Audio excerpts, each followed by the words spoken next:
Hi, this is Bizworld and I'm Muhammed Ahmad Hamdan.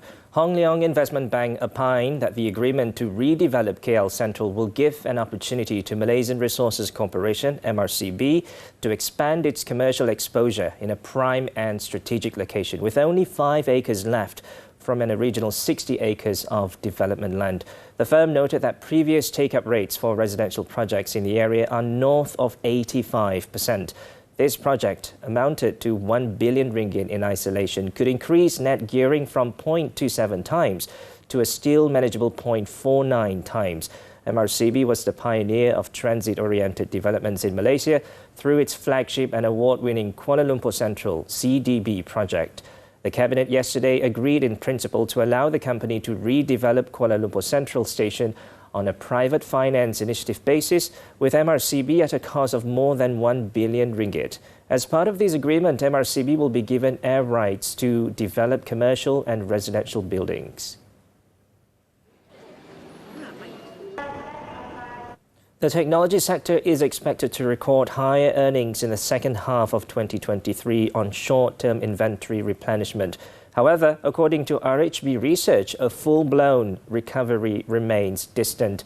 Given a seasonally stronger for the second half for the technology sector, the market is now looking ahead, aggressively pricing high growth prospects into the financial year 2024 and potential new customer wins.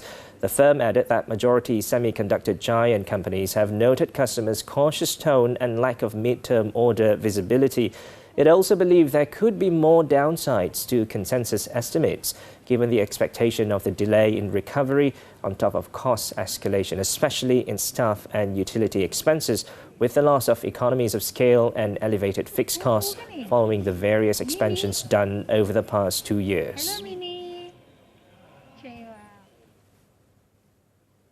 The construction sector is expected to see an acceleration in the rollout of the 45 billion ringgit MRT3 project and 6 flood mitigation projects, reportedly worth 13 billion ringgit. This assuming a market-friendly outcome of the state elections on August 12th. According to Kenanga Research, the flood mitigation projects include Sungai Johor, the construction of the Sungai Kelang Sungai Rasau dual function reservoir, and the Sungai Golo Integrated River Basin Development Phase 3. In its sector update note, the firm said this would also likely expedite the disbursement of the massive 97 billion ringgit gross development expenditure as under budget 2023, which is a 35% increase from a year previously. It added the private sector construction market is vibrant, underpinned by massive investments in new semiconductor foundries and data centers.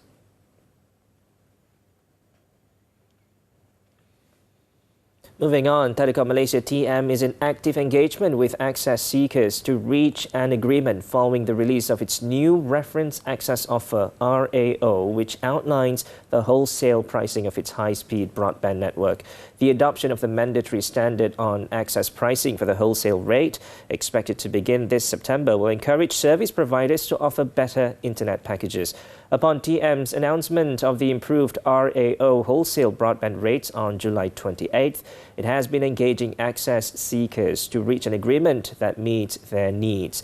The agreement with internet service providers and other parties looking to subscribe to TM's RAO for wholesale pricing will subsequently benefit their retail end users. As of now, details on the offerings are a bit premature for the firm to reveal, and it will be announced in due course.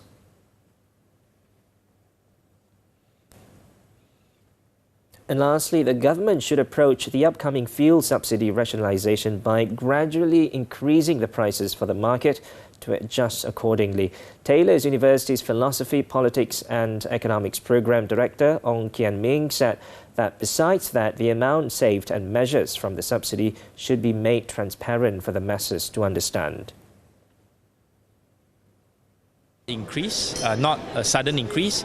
So the example I gave was maybe every month or so you increase it by 10 cents so that the market can adjust. Secondly, the government should announce a series of measures whereby the amount that is saved from the fuel subsidy can be spent in ways that are very easy to understand and also easy to understand by the common people and also impactful to them. He said this on the sidelines of the launch of World Bank's Building Malaysia's Resilience Report. Ong said part of the savings can be allocated to the Health Ministry for permanent postings of contract doctors. The fund can also be channeled to Prasarana to increase public transportation spending, not only for Klang Valley but places that are underserved. And that's all for Bizworld this evening. I'm Muhammed. Thanks for investing your time with us and stay tuned.